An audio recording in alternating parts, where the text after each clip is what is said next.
ओम श्री गणेशाय नम नमस्कार बंधुगण आपण मानकु आम यूट्यूब चैनल को बहुत बहुत स्वागत।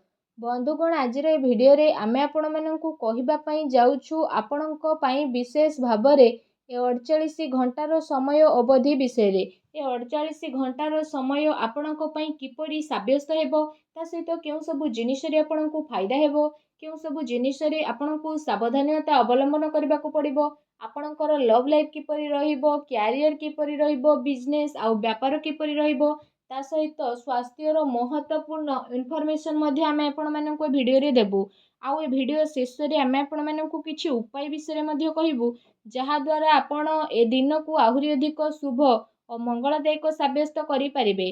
तो आगो को वीडियो आरंभ करबा पूर्व आमर आपणको रिक्वेस्ट कि जदि आपण आमर ए चैनल ले नुआ करि आछंती तो चैनल को सब्सक्राइब करंतु एवं सांगरे नोटिफिकेशन बेल को मध्य ऑन करंतु जहाद्वारा समय समय से नुआ नुआ वीडियो नोटिफिकेशन आपको मिल जिवो।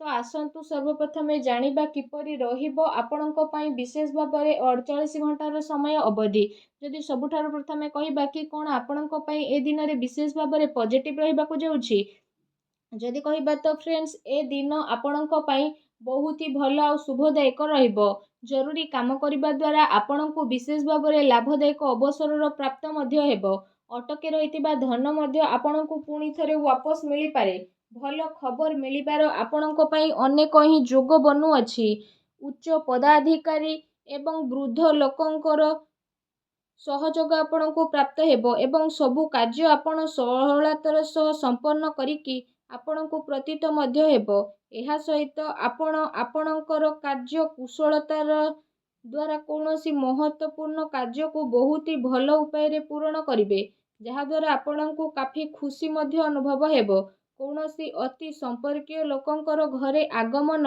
एवं हस परिहास रे आपणकर समय बीतित हेबा घरर माहौल को काफी खुशी भरा मध्य बनेई देबो निजर परिवार रो व्यवस्था बनेई के रखिबा पई जहा नियम आउ कायदा बना जाईछि तो से सब आपणको पई बहुत ही तारीफबान हेबो।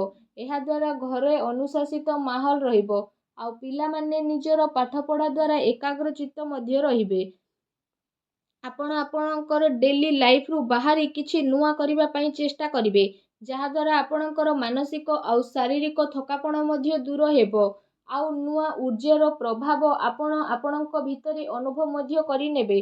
फाइनेंस संबंधित जदि कहिबा महत्वपूर्ण निर्णय नेबा पई मध्य ए दिन आपणक पई बहुत ही उत्तम दिन रहिबो विशेष भाव में ए दिनर समय आपणक पई किछि सकारात्मक उपलब्धि मध्य नेकी आसीबो निजर महत्वपूर्ण कार्य को निभेइबारे आपण आपणकर विशेष भाव में पूरा ऊर्जा लगेबे आपणक प्रयास अवश्य ही सफल हेबो।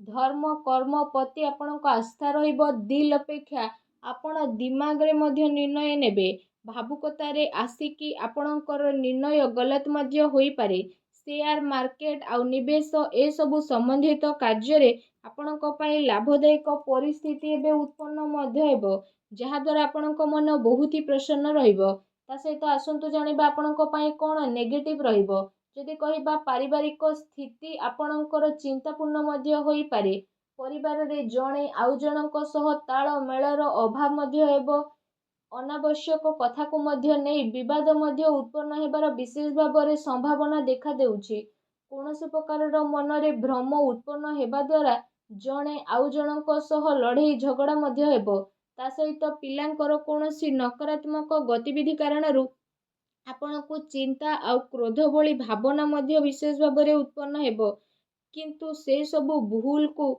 आपण ठीक करबा पई विशेष रूप से चेष्टा करंतु एहा द्वारा आपणक स्थिति रे शीघ्र ही सुधारता देखिबा को मिलिबो ता सहित आपण काहा ऊपर विश्वास करिबा पूर्वरु सबु स्थिति ऊपर भल भाव में विचार विमर्श करि नियंतु आपणकर भावुकता आउ उदारतार लोक माने फायदा मध्य उठेई पारंती फ्रेंड्स को सहित अधिक मेल मेलाप केवल आपणकर समय बर्बादी करदेव तेणु ध्यान रखंतु कौनसी निर्णय को नेबारे बहुत अधिक समय लगेबा हाथ रे आसीतिबा उपलब्धि को दूर मध्य करि पारे निजर बाणी आउ जिद्दी स्वभाव को आपण नियंत्रित रखंतु मामु घर पक्षों द्वारा कौनसी प्रकार भूल बुझामणा मध्य आपणकर होई पारे आपणकर प्रतिद्वंदी आपणक विषय रे କିଛି ଭୁଲ ଆଖୁଆ ମଧ୍ୟ ଫେଲେଇ ପାରନ୍ତି, ଯେଉଁ କାରଣ ପାଇଁ ପଡ଼ୋଶୀ ଫ୍ରେଣ୍ଡସ୍ଙ୍କ ସହିତ ଆପଣଙ୍କର ସମ୍ବନ୍ଧ ମଧ୍ୟ ଖରାପ ହେବ।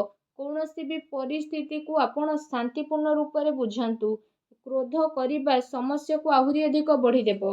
ତ ସେଥିପାଇଁ ନିଜର କ୍ରୋଧ ଉପରେ ସଂଯମତା ରଖନ୍ତୁ। ଏହା ସହିତ କୌଣସି ବି କାମ କରିବା ପୂର୍ବରୁ ତା ଉପରେ ଗମ୍ଭୀରତାର ସହ ଭାବି ଚିନ୍ତି କାମ କରିବା ଅତି ଆବଶ୍ୟକତା ରହିଛି। କୌଣସି ବାହାର ବ୍ୟକ୍ତି ଜଳନ ଭାବନାରେ ଆପଣଙ୍କ ଉପରେ ବଦନାମୀ ବା ଆରୋପର ସ୍ଥିତି ମଧ୍ୟ ଉତ୍ପନ୍ନ କରିପାରେ, ତେଣୁ ଆପଣ ସାବଧାନ ରୁହନ୍ତୁ।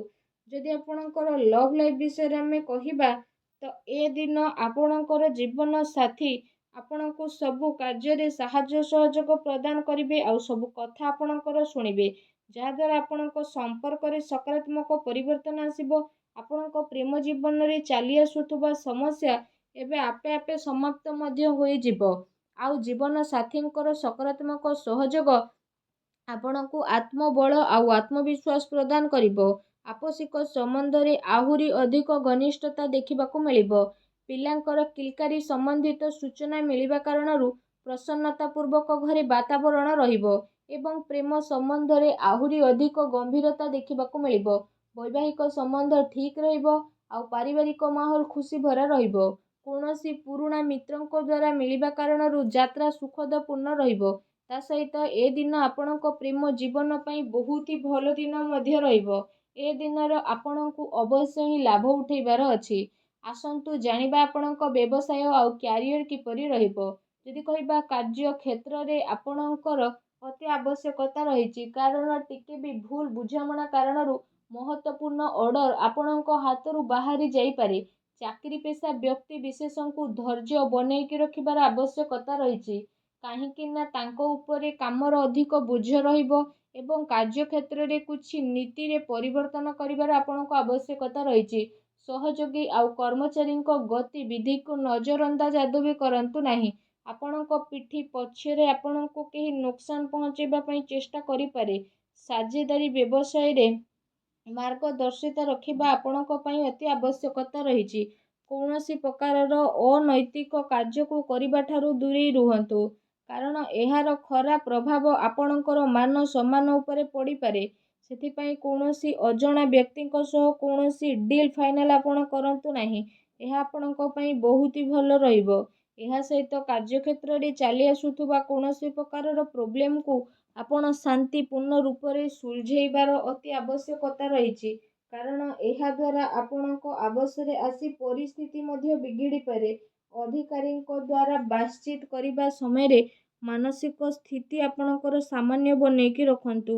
ଏହା ସହିତ ଏ ଦିନ ମାର୍କେଟିଂ ସମ୍ବନ୍ଧିତ କାର୍ଯ୍ୟ ଆଉ ବାହାର ଗତିବିଧିରେ ଆପଣଙ୍କର ବ୍ୟତୀତ ହେବ। ଚାକିରି ପେଶା ବ୍ୟକ୍ତିଙ୍କୁ ନିଜର ଟାର୍ଗେଟ ପୂରା ହେବା ଦ୍ୱାରା ପ୍ରମୋସନ ମଧ୍ୟ ମିଳିପାରେ, ଯାହାଦ୍ୱାରା ତାଙ୍କ ମନ ବହୁତ ହି ପ୍ରସନ୍ନ ରହିବ। ଆସନ୍ତୁ ଜାଣିବା ଆପଣଙ୍କର ସ୍ୱାସ୍ଥ୍ୟ କିପରି ରହିବ। ଯଦି ବିଶେଷ ଭାବରେ କହିବା, ଆପଣଙ୍କୁ ଏସିଡିଟି, ଗ୍ୟାସ୍ ଭଳି ସମସ୍ୟା ମଧ୍ୟ ଉତ୍ପନ୍ନ ହୋଇପାରେ। ଏମିତିରେ ନିଜର ଖାଦ୍ୟପେୟ ଉପରେ ଆପଣ ସଂଯମତା ବନେଇକି ବିଶେଷ ଭାବରେ ରଖନ୍ତୁ। ଏହା ସହିତ ନିଜ ସ୍ୱାସ୍ଥ୍ୟକୁ ଆହୁରି ଅଧିକ ଭଲ ରଖିବା ପାଇଁ ଆପଣ ପ୍ରତ୍ୟେକ ଦିନ ଯୋଗ କରନ୍ତୁ, ବ୍ୟାୟାମ କରନ୍ତୁ, ସୂର୍ଯ୍ୟଙ୍କୁ ଜଳ ଅର୍ପଣ କରନ୍ତୁ। ଦେଖିବେ ସମୟ ଆପଣଙ୍କ ପାଇଁ ବହୁତ ହି ଶୁଭ ଆଉ ମଙ୍ଗଳଦାୟକ ସାବ୍ୟସ୍ତ ହେବ। ଭିଡ଼ିଓ କେମିତି ଲାଗିଲା କମେଣ୍ଟ କରିକି ଜଣାଇବେ। ଚ୍ୟାନେଲରେ ନୂଆ ଆସିଲେ ଚ୍ୟାନେଲକୁ ସବସ୍କ୍ରାଇବ କରିବେ। ଧନ୍ୟବାଦ।